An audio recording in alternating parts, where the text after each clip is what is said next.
Welcome to this edition of the Million Dollar Mastermind podcast. This is where we pick the brains of high achievers from all walks of life and get their hard-earned, real-world insights on winning. I'm your host, Larry Weidel. Hello, everyone. Welcome back to the Million Dollar Mastermind. I'm Larry Weidel. Now, today we're going to talk about one of the most important decisions you'll make in your entrepreneurial journey, and that is choosing the right co-founder, if you can. It's nice to not have to come up with all the thinking, all of the planning, shoulder all of the burden yourself. And the bulk of successful startups have 2 or 3 people sharing the burden and the decision-making. One might be the dominant one who's in control, but there's usually some other key people. Like I heard early on in my career from Art Williams, the founder of our company, that most revolutions are run with a few people at the core. And that's why when you're growing fast, you don't have, it's complex. There's a lot of things happening and you don't have time to, every time there's a decision, you got a lot of decisions to make. And every time there's a decision to make, there's context, there's experience, there's background, and you don't have time to get everybody up to scale when it comes into making a decision. And there'll always be, when you have your core group around, they know because you're talking about this stuff all the time. And so it just, way it evolves, the implementation of the ideas and the game plans and the decisions spiral out of that core. But it's amazing how much you've done with just a few people. And that's why I've always loved that phrase where most revolutions are run with just a few people at the core. And so how can you choose your right co-founder? And such a big key to getting yourself up to where you can make 7 figures and fast.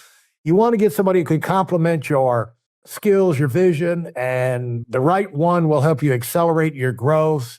The wrong one can, of course, kill you. So we could say slow you down, but basically undermine you at every step of the way, suck your enthusiasm out. And you want to make good decisions, bad decisions. I always looked and evaluated when I was expanding into North Carolina. I had 2 major mentors. And when it came to a fork in the road, the way I decided which way to go was I called up one and explained them both as best I could.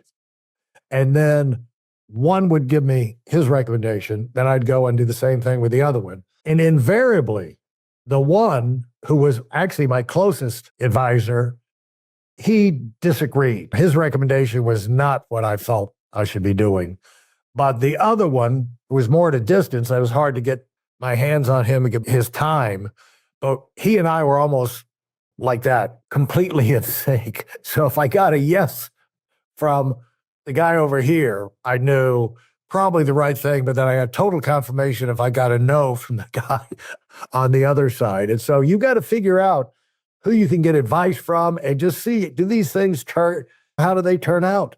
So are the people making a contribution or not? So obviously finding the right one is essential for success and can significantly impact the rate of growth of your new venture because you're going to be making right decisions. And there's a fine line between mediocrity and greatness. And what you're looking for is greatness. And so you're looking for someone that can complementary skills, someone that can fill the gaps. Nobody's great at everything. And so you're looking for someone with skills that together as a team, you've got a killer combination in developmental strengths, marketing, financial insight. Some people are good with people. Some people are good with money. Some people are good with strategy and organization. So you want to share a common vision. You want to be on track with your goals, but you want to ensure both you get the same values. And you're not going to be finding yourself one of the early people that came to work with me. He was just leaving a business where they had done some investing in real estate. My guy was new to that. and trusted the other guy. And so he woke up one morning to find out the other guy had closed the bank accounts, that sold off the property, and left my guy with disappeared, leaving my guy with a $400,000 real estate debt. And that was in 1979, I think. So that's probably several $1 million debt in today's thing. So you want to know about the people you're involved with. What's their morality? What can they be trusted? Do they, over the long haul, are they going to be dependable? And so do your due diligence. Don't just say he's a great guy at a picnic we just had. I met him and we shared some laughs and let's go into business together. No, check these people out. And so even sometimes people you've known your entire life, you don't know how they perform in a business setting or when money's when people crumble. Yeah. Financial pressure, you find out how tough people are if they keep their commitments or not. So you want to find out about it. And maybe you have a trial period where say, let's just give it a chance to see if this is going to work out. So you want to share. So what are the things you look at? You want to have shared visions and goals. You're going to line up on what you want to accomplish, how fast you want to accomplish it. And that's going to keep you on track and allow you to make the right decisions getting to the end result. Then you want to have complementary skills. We talked about that. And you want different skills and expertise. You don't want to have, it's not going to be a great co-founder partnership if you're both are strength in marketing and dealing with people, but nobody knows how to keep the books. Nobody knows how to keep the inventory. My cousin Edward was the founder of MITS. I bring him up occasionally. And micro instrumentation and telemetry systems. This was the company he owned that came up with the first personal computer. And it's where Microsoft came from. It's where at 19 years old, Bill Gates and Paul Allen moved from Harvard to Albuquerque because this was the first, they wanted to do software for a small personal computer, and this was the first one. So as soon as it was there, they wanted the nationwide contract. So they moved there, and that's where Microsoft came from. Was micro instrumentation. My cousin was fascinated with putting little gadgets in rocket ships and firing them up. So micro instrumentation and telemetry systems was his fascination. And then he went over into the computers because he had built computers in his garage at Oklahoma State because he was fascinated with how they built. And back then, to build a computer, computers were as big as a garage. But he learned how they went together. And so when he said all these new, smaller pieces, circuit boards and things like that were coming out, he said, wait a minute, you could put this desktop. And so he veered off from the rockets, which was his main interest, and taking telemetry, taking pictures from rockets and drones and things like that over into computers. And so one lesson there is be flexible, connect dots and see how maybe your technology you come up with might work even better in an area you have not thought about.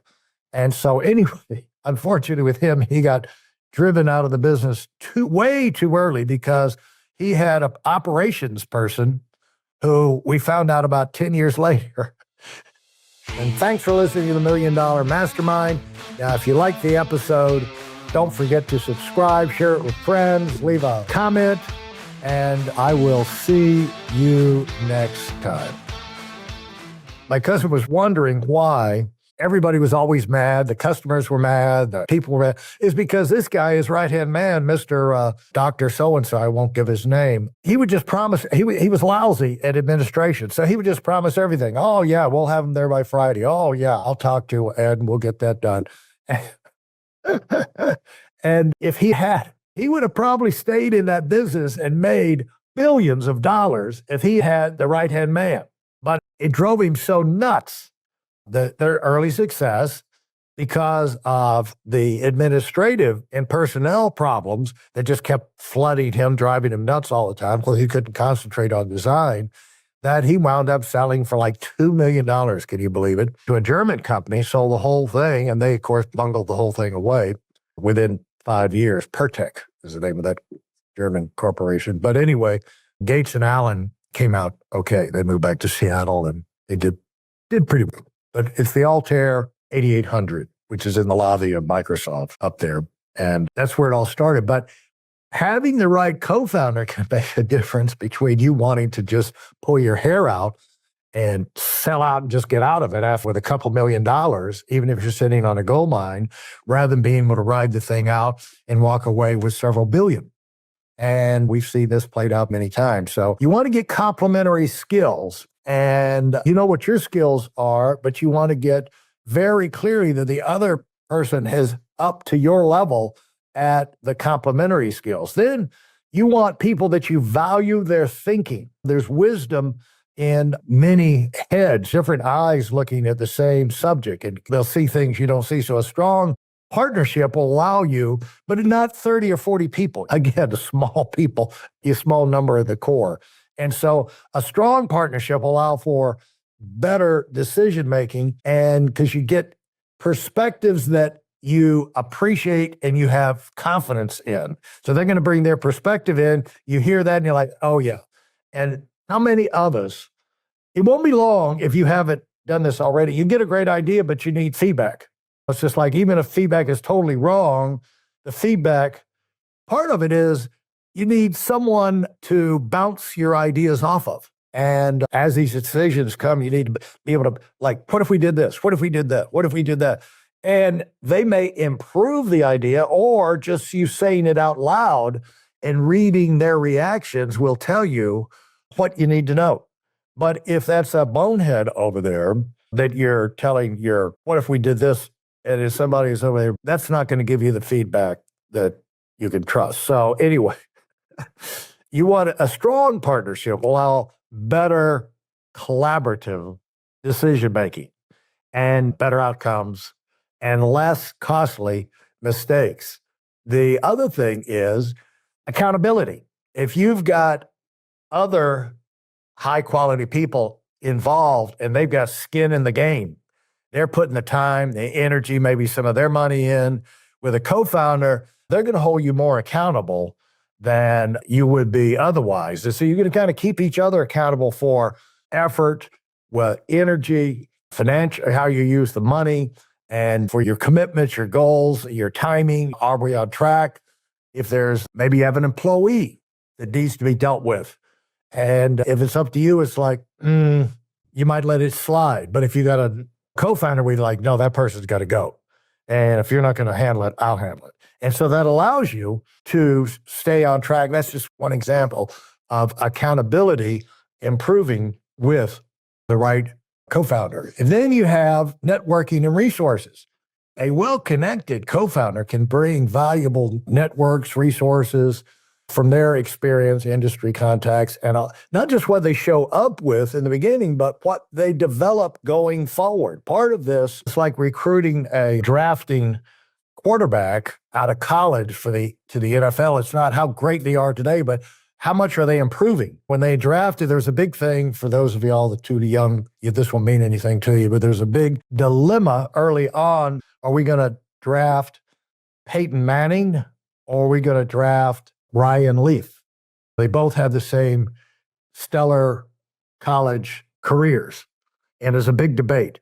Well, Peyton went number one. He wound up with MVPs, winning Super Bowls, et cetera, because he was relentless in improving. Ryan Leaf went out and was like out of the league within a very short period of time. And now, of course, he realizes he didn't really have the right approach, but sometimes it could be overwhelming. But to his credit, he's come back and had a great career as a coach. It made a name in the industry. But coming out of college, he didn't even have it in his mind, the same things that Peyton Manning had about improving. So what you want to get is a co-founder that's really into it. They're making contacts. They're reading things. They're going to events possibly where they're meeting new people and bringing other fresh ideas and energy into your collective collaboration. And so it's not just you always having to come up with a new contact or the new resource or the new idea. So the right co-founder will be into it, and they'll just naturally bring more to the table, and a lot more than what you first start with. Now, some examples, like in our company, my main company, Primerica Financial Services, we had a founder named Art Williams, and he did well, but he was like a football coach. Go, go, go, go, go, go, work, go, blah, blah, blah. And then, but, it's a lot, in financial services, is a lot of back office things. And things really cooked in the early 80s when he teamed up with a guy named Bo Adams. And Bo was a wild bird. You could never understand what he was talking about, but he knew what he was doing. And he was a great negotiator. He's a great administrator. And he ran a tight ship. And together we were able to explode because of the empire building opportunity they put together. But and wound up becoming the largest independent financial services organization in the world, New York Stock Exchange. That's what I was talking about. We were on the New York Stock Exchange on the balcony, ringing the bell. But it all started with Art and Bo. Then you have Warren Buffett and Charlie Munger. Thank you for listening to this episode of the Million Dollar Mastermind podcast. Commit to your personal and professional evolution with our free training video. It's designed not just as an educational session, but as a transformative journey for those bold enough to aim for the stars. This isn't just any webinar. It's a roadmap to achieving the extraordinary. It's tailored for those who dare to dream big, and yes, it is completely free. Join us in a network of ambitious professionals ready to take their careers to new heights. Secure your spot now at WeidelOnWinning.com, and let's unlock your potential together. Thanks for being part of this community.